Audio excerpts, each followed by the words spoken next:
Welcome to this Wood Solutions campus presentation on selling and supplying timber and wood products that are fit for a customer's intended purpose or application. Selling a fit-for-purpose product requires two things. The first is knowing what the product application is. This will largely establish the product's performance requirements, what it has to do to perform satisfactorily. The second is knowing the performance that the product can reliably deliver. This second point is discussed in later presentations in this and other courses. This presentation focuses on finding out the intended application for the product and determining the requirements of that application. A product is fit for purpose if it does the job that the consumer wants or was told that it would do for an expected period of time. To express this more technically, the supplied products must satisfy the application's performance requirements efficiently. To determine the application, someone along the supply chain has to ask the customer questions. I think a lot of the problems that we have with that our customers have, who in a lot of cases are reselling the product, is that they haven't got the information from their customer, so that you've got someone at the end of the chain with certain ideas about what they want, but that doesn't come through the reseller to us, and so products might be provided that aren't the best for the job, or I think the other issue is that better alternatives might have been available, but the whole story doesn't come right back to us. I think sometimes merchants don't ask enough questions.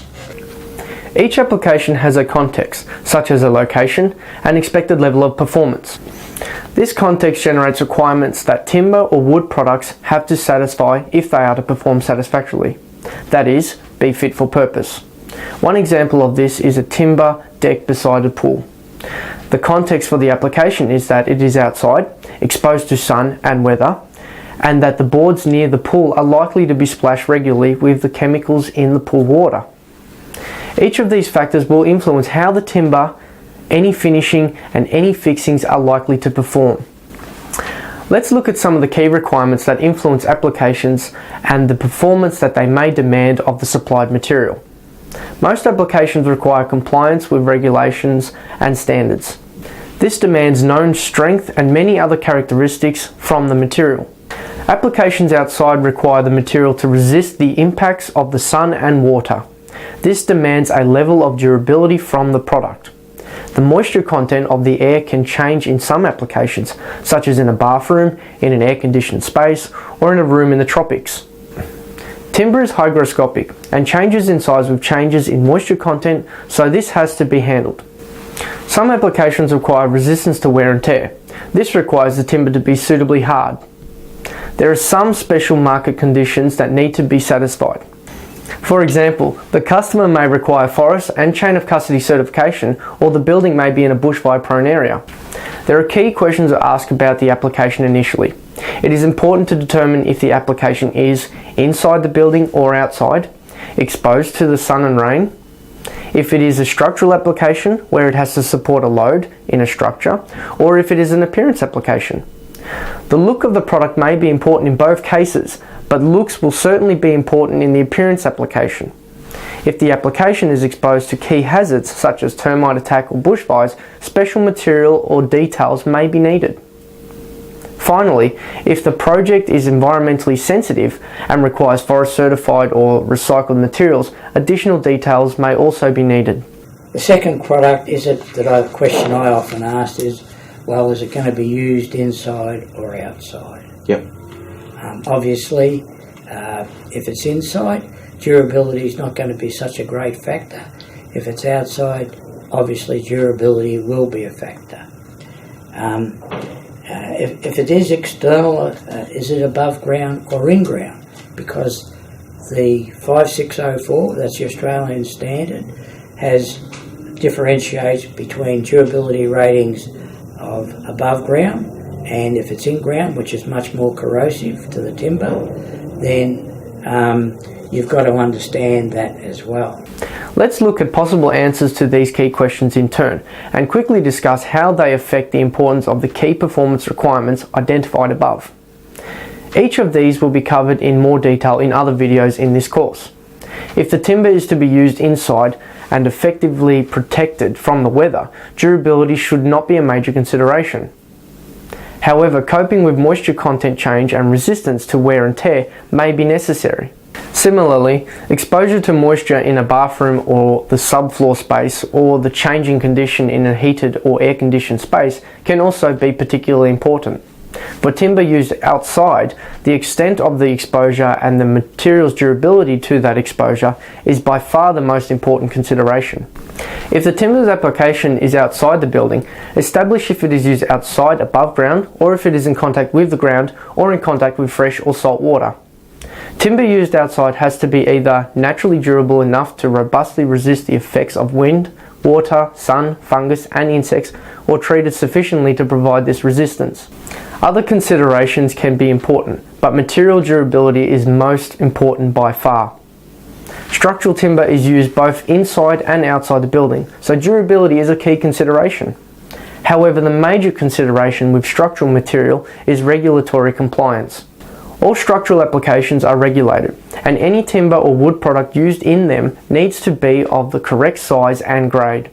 Unlike structural applications, appearance applications are not highly regulated, and this provides a lot of freedom in selecting material.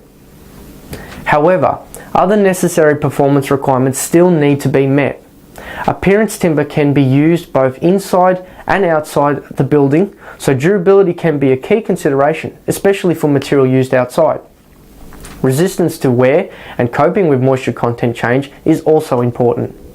Timber and wood products can be exposed to key hazards, particularly termites and bushfires.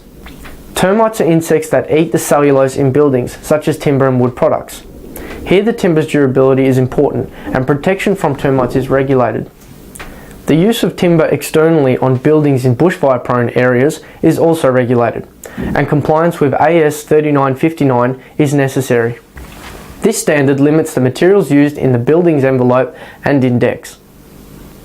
The sustainability of forest practice can be certified to internationally agreed standards, and the timber from these forests can also be certified and specified for a particular project.